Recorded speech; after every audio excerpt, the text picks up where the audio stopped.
कैसे हैं दोस्तों। बहुत दिन हुए कि मेरा पिछले ब्लॉग के बाद से कोई ब्लॉग आ नहीं पाया क्योंकि मसरूफियत बहुत थी। तो फिर कोई मैं ब्लॉग बना नहीं पा रहा था। लेकिन क्योंकि आज महाशिवरात्रि है तो फिर आज का ब्लॉग भी हमारा शिव से रिलेटेड होने वाला है, शिव पे बेस्ड होने वाला है। तो आज मैं आपको ऐसी जगह पर लेकर चलूंगा जहाँ पर खुद शिव के जटाजूट से, महादेव के जटाजूट से आपको जल बहता हुआ दिखेगा। तो आज हम जा रहे हैं शिवलोतिया जो कि पिंजौर में ही है। और with this introduction, let's roll the intro.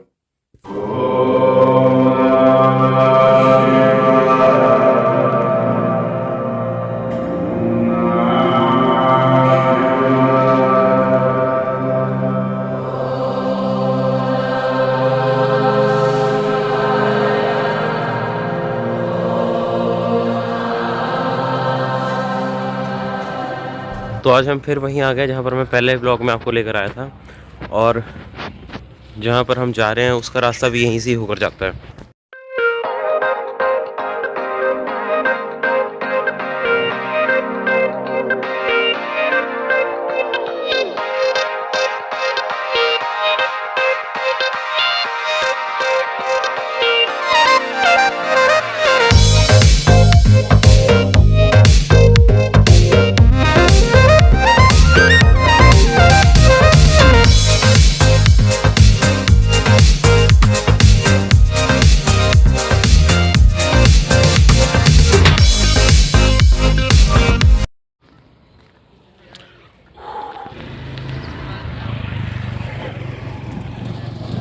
अब ये जो आपको पहाड़ सामने दिख रहे हैं ये वही पहाड़ हैं जिस पे हम मेरे फर्स्ट ब्लॉग में आए थे, मतलब पिंजौर का सनसेट पॉइंट।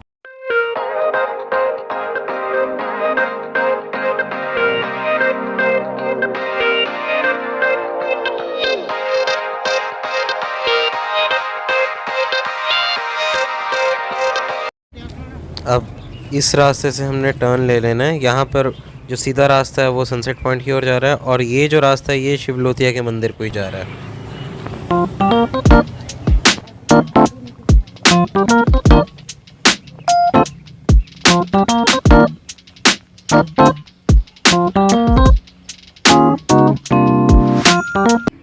ये देखो कसौली की पहाड़ी के पीछे सनराइज हो रहा है, कितना बढ़िया दिख रहा है।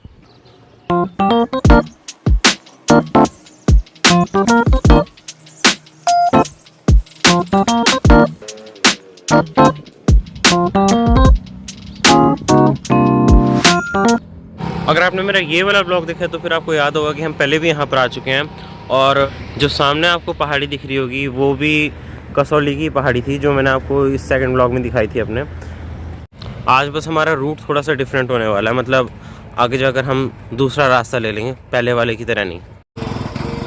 ये जो ऊपर आपको ब्रिज और सड़क दिखने लग रही है ये हिमालयन एक्सप्रेसवे की है, जो हाईवे है कालका टू शिमला का। और ये हम शिवलोती वाले एरिया में पहुंच गए हैं जो कि घाटी वाले में पड़ता है, पिंजौर में ही।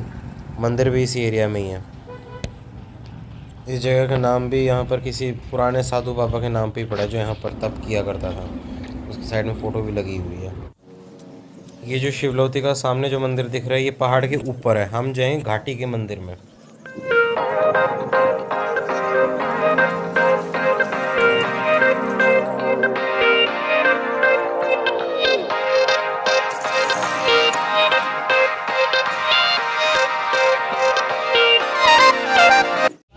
लगता है हमारे फॉरेस्ट डिपार्टमेंट ने नया कोई कालका से कलेसर जो यमुनानगर में उसके वहाँ तक का कोई नेचर कैंप शुरू किया है। मुझे इसके बारे में पहले से नहीं पता था, इंटरेस्टिंग लग रहा है। ये जो घाटी वाला मंदिर है उसका रास्ता यहाँ के साइड से होकर जाता है, जो ऊपर वाला मंदिर है उसके साइड से होके ये ऊबड़ खाबड़ सा रास्ता है इस जगह का। अब इन्होंने यहाँ पर नेचर कैंप का बोर्ड लगाया, इसका मतलब वो जगह भी आसपास ही होएगी या फिर ये जगह उसके पूरे ट्रैक रूट में शामिल होगी, हो सकता है।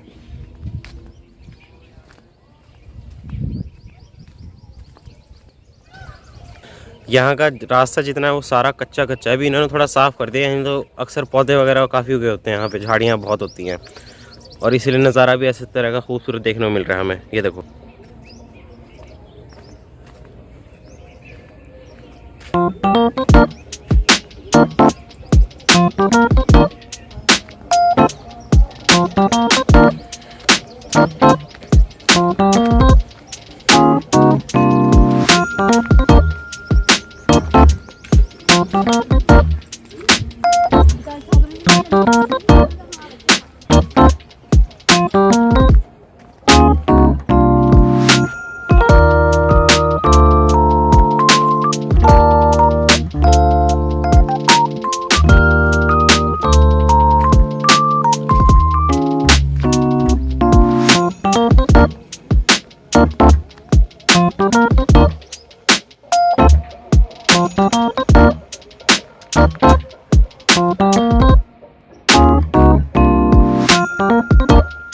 अब इन लोगों ने रास्ता भले ही थोड़ा सा साफ कर दिया, लेकिन यहाँ पर आने का रास्ता थोड़ा ही ऊबड़ खाबड़ सही है।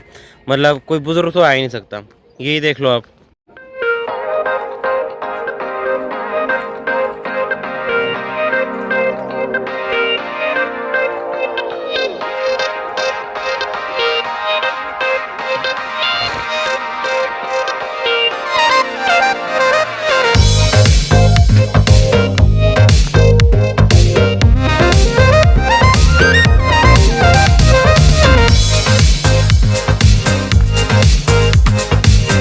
अब ऐसा नहीं है कि यहाँ पर आने का एक ही रास्ता यही है जो इतना ज़्यादा मुश्किल है, लेकिन ये मेरे घर से पास पड़ता है और दूसरा मेरे को मज़ा भी यहीं पे आता है एडवेंचर करने में।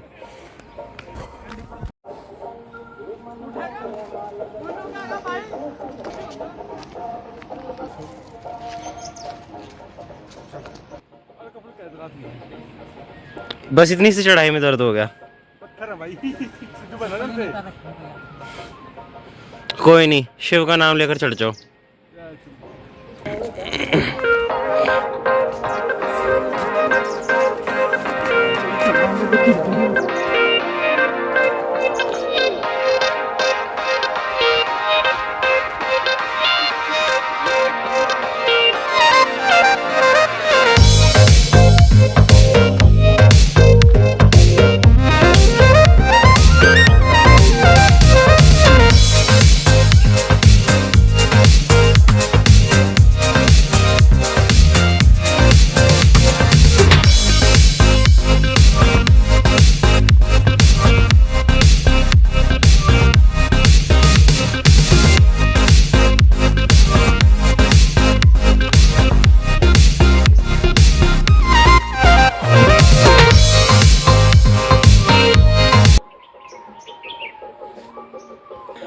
अब मैं बिल्कुल नीचे तक आ चुका हूँ और जो मेरे सामने जो दरिया बह रहा है वो घग्गर नदी है।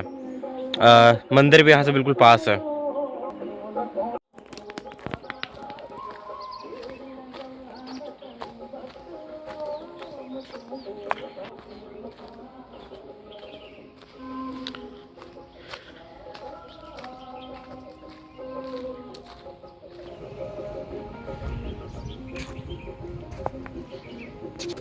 अब जो नदियाँ होती हैं वो अपना कोर्स बदलती रहती हैं। कुछ टाइम पहले यहाँ पर बह रही होगी और अब थोड़े टाइम बाद उसने उस तरफ बहना शुरू कर दिया है।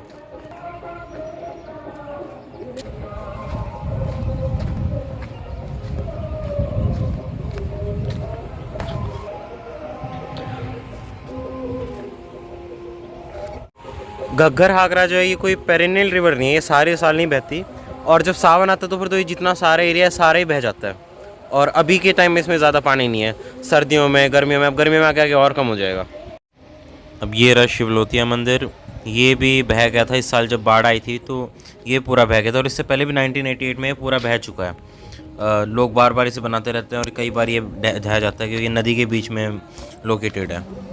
ऐसा कहते हैं 88 में जब बाढ़ आई थी तो जब ये सारा मंदिर बह गया था उस टाइम भी यहाँ पर जो शिवलोती नाम के जिनके बाबा का मैंने जिक्र किया था वो बच गए थे सरप्राइजिंगली किसी चमत्कार से, और उन्होंने ये मंदिर फिर से बनाया उसके बाद इसी जगह पे। अब यहाँ की ऐसी लोकल मानता है कि ये जो मंदिर है ये पांडवों ने बनाया था और यहाँ पर ही कीचक का जो था वध किया था भीम ने, और ऐसा बोलते यही विराट नगर है जो जिसका जिक्र महाभारत में है। इस मंदिर में जो सबसे इम्पोर्टेंट चीज़ है वो यहाँ पर जो कॉन्स्टेंटली बहती हुई धारा है वो है जो यहाँ पर पानी गिरने लग रहा है, 24 घंटे चलता रहता है, चाहे कितना भी सूखा पड़ जाए ये हमेशा बहता रहता है। इसकी बहुत ज़्यादा इम्पोर्टेंस है यहाँ पर और लोग इसको गंगा जल से भी कंपेयर करते हैं। ऐसा इसे बोलते हैं कि ये शिव के जटाजूट से आने लग रहा है क्योंकि यहाँ पर आपको दिख ही रहा होगा कि ये जो घास जो दिख रही है ये बिल्कुल ऐसा लग रहा है शिव की जटाएं खुली हुई हैं। लोग ऐसा भी कहते हैं इस जल को भी आप जितना मर्जी देर तक कहीं स्टोर करके रख लो, वो ये भी ख़राब नहीं होता, इसमें भी कीड़े नहीं लगा करते। यहाँ की ऐसी लोकल लेजेंड है कि ये जो मंदिर है यहाँ पर शिव और गौरी खुद आकर रुके थे और उसी के लिए यहाँ पर ये मंदिर बनाया गया। और दूसरा महाभारत से भी जोड़कर देखते हैं, आपको पता होगा सारी जगहें जितनी होती है वो इंडिया में कहीं ना कहीं महाभारत से जुड़ी होती है कि यहाँ पर उन्होंने अज्ञातवास निकाला था, यहाँ वनवास निकाला था। बाकी असली में तो जो अज्ञातवास निकाला था वो मत्स्य नाम के किसी एक राज्य में निकाला था। लेकिन यहाँ की लोकल लेजेंड है कि इसी जगह पर जो कीचक था, उसी जो महाभारत का, उसी को यहाँ पर मारा गया था। और जब एक वीर को धोखे से मारने का पाप ये पांडवों को लग गया तो फिर उन्होंने शिव की तपस्या की, तो फिर शिव उनकी तपस्या से खुश होकर यहाँ पर प्रकट हुए थे और तो ये मंदिर बना था, ऐसा बोलते हैं यहाँ पर। यहाँ पर लोग इस पानी के ओरिजिन को चमत्कार से जोड़कर भी देखते हैं कि इस पानी का किसी को ओरिजिन नहीं पता, किसी को नहीं पता है कहाँ से आ रहा है। और यूँ भी कहते हैं कि अगर यहाँ पर आप ओम नमः शिवाय बोलो या शिव पंचाक्षर का जाप करो नमः शिवाय का, तो फिर ये पानी के बहना तेज़ हो जाता है। मतलब मैंने कभी ऐसा करके देखा नहीं, लेकिन अगर कोई यहाँ पर आए तो ये इस चीज़ को एक्सपीरियंस कर सकता है, ऐसा लोकल लोग कहते हैं।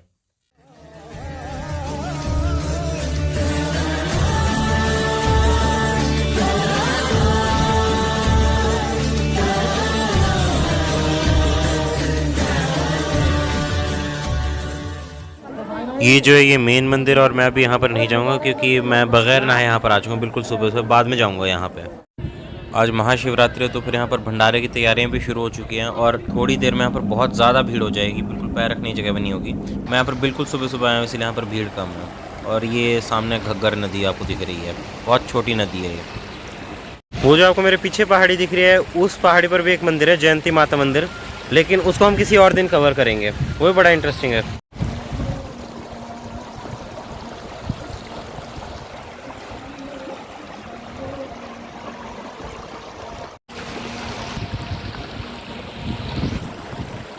अब यहाँ देखा जाए तो जो शिव हैं वो तो रह रहे हैं घाटी पे, और जो भवानी है वो वहाँ पर पहाड़ पर बैठी हैं, वो वहाँ विराजमान है।